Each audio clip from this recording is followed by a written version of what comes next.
warahmatullahi wabarakatuh. Selamat sore warga Sumatera Selatan, selamat sore rekan-rekan media.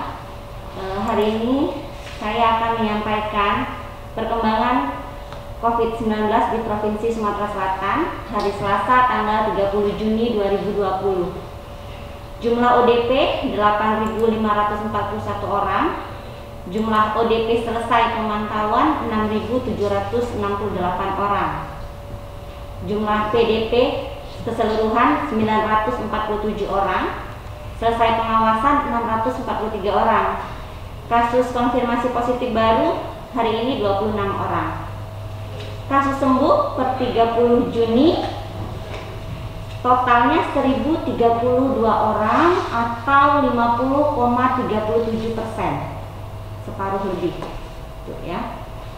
Untuk jumlah meninggal hari ini 4 orang, sehingga total kasus positif ada 2.049 orang, kasus selesai 1.122 orang.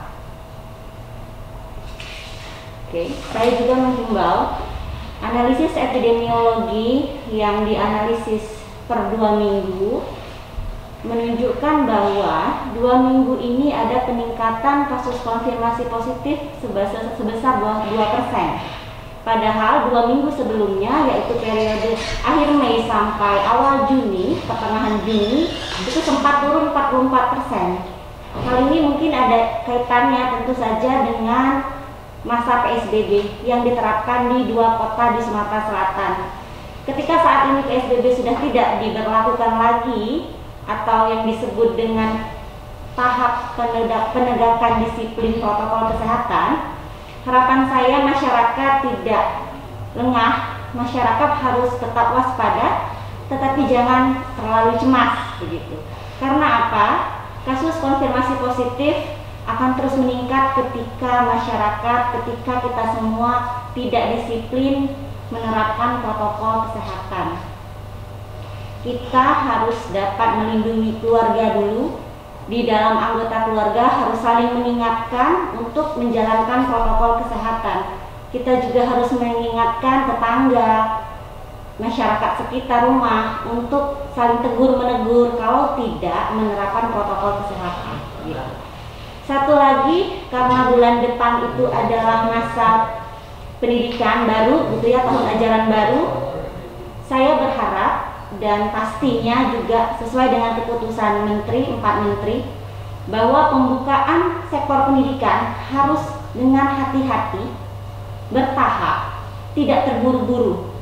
Karena ingat, sektor ini melibatkan generasi muda. Jadi kita tidak boleh terburu-buru, harus dengan tahapan prakondisi dulu dan timing yang tepat begitu.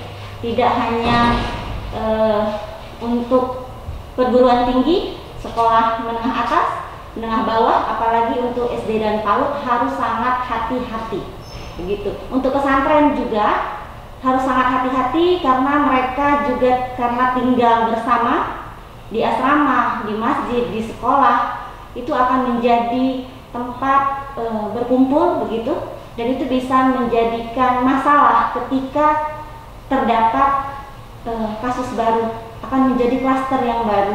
Itu sangat harus hati-hati. Jadi memang harus dipersiapkan dahulu protokolnya dan prakondisi dulu. Timingnya kapan harus didiskusikan dengan semua pakar. Sumatera Selatan harapannya sudah memiliki pakar tidak hanya kesehatan, epidemiologi, tetapi juga sosial dan ekonomi. Yang perlu ditekankan kepada masyarakat adalah kenapa harus menerapkan protokol kesehatan? Karena kita harus memberi perlindungan kesehatan, tetapi harus menjaga juga pertumbuhan ekonomi, begitu. Makanya memang protokol kesehatan kuncinya. Kita semua harus disiplin dalam menerapkannya. Itu saja, terima kasih.